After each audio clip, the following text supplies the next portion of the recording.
goes.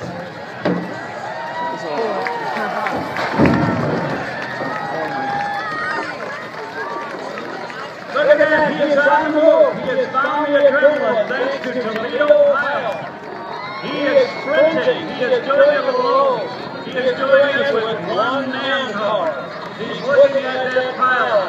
It seems like it's 5 miles away, but he is still struggling. He is still moving forward.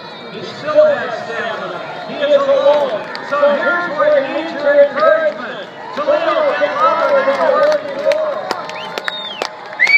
Help him out. Cheer him on. Get ready. You're working to make it. You know how to do it. He not only has a second effort, he has a third effort. He is still at it, but don't let him down now. Help him out.